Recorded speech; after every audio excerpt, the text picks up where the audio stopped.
Hey guys, Big Chungus Boys back with another video, and today I will be sharing with you my scary story. A couple of months ago, my friend's cousin bought a single mother bought a new cell phone. After a long day of work, she came home, placed her phone on the counter, and went to watch TV. Her son came to her and asked if he could play with her new phone. She told him not to call anyone or mess with text messages, and he agreed. At 11:20, she was drowsy, so she decided to tuck her son in and go to bed. She walked to his room and saw that he wasn't there. She ran over to her room to find him sleeping on her bed with the phone in his hand.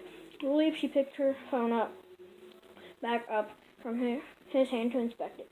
Browsing through it, she noticed only minor changes such as a new background banner, etc.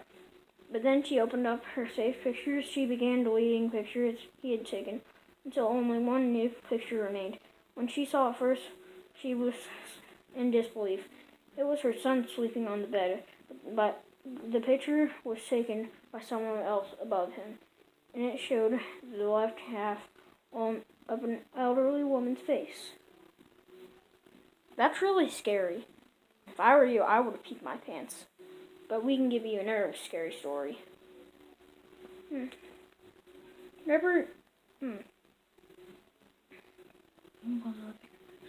My house was built in 1904.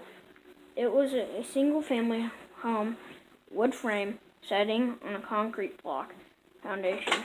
I've been living here for about 12 years. Of all the weird things that my siblings and me have seen or heard in this house, this one event is my favorite. This happened to my brother. About 10 years ago, my brother and his best friends had started a garbage band playing mostly Spanish rock, alternative music, but in Spanish. His friends could only get together on Sunday afternoons. They would practice into the early evening, and then they would usually call it quits by 8 p.m. This was not the time I usually showed up and went to bed, because I worked the graveyard shift.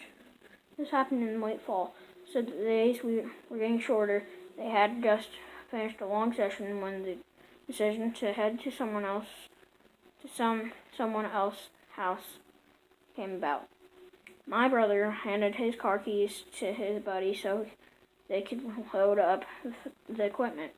Everyone had filled out of the basement, but the tricky part was that they needed to walk all the way to the back of the basement, up the back stairs through the kitchen doorway, down the hall, into the living room, and out into the front porch. Everyone was waiting for him.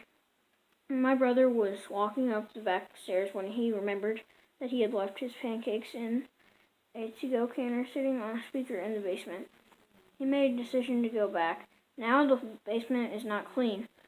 With full sight lines, there had been partitions made, and the boiler and main heating unit were right smack in the middle. So after my brother walks back, he's about to retrieve his food container. When out of the corner of his eye, he sees a shadowy figure right at peripheral vision. The feeling of dread and uneasiness washed over my brother.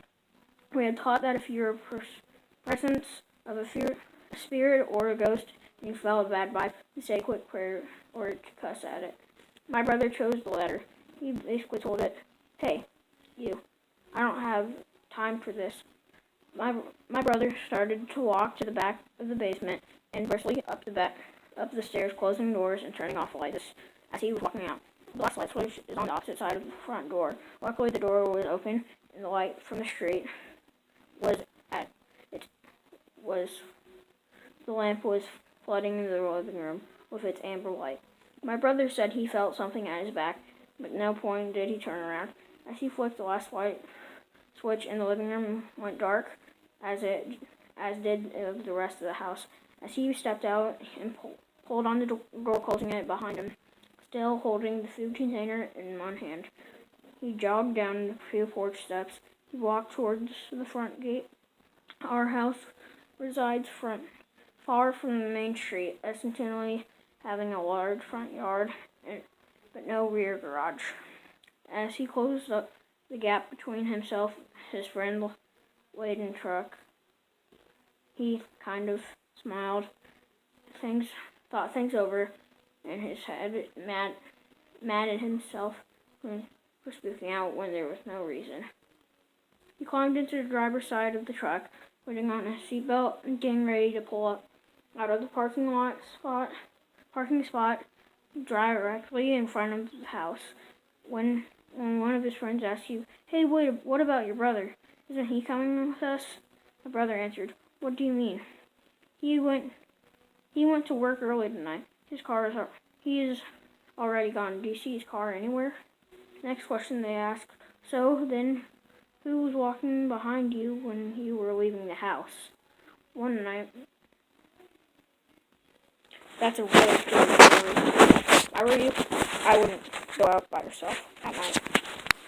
Safe travels. This is Big Chungus number 2, signing off.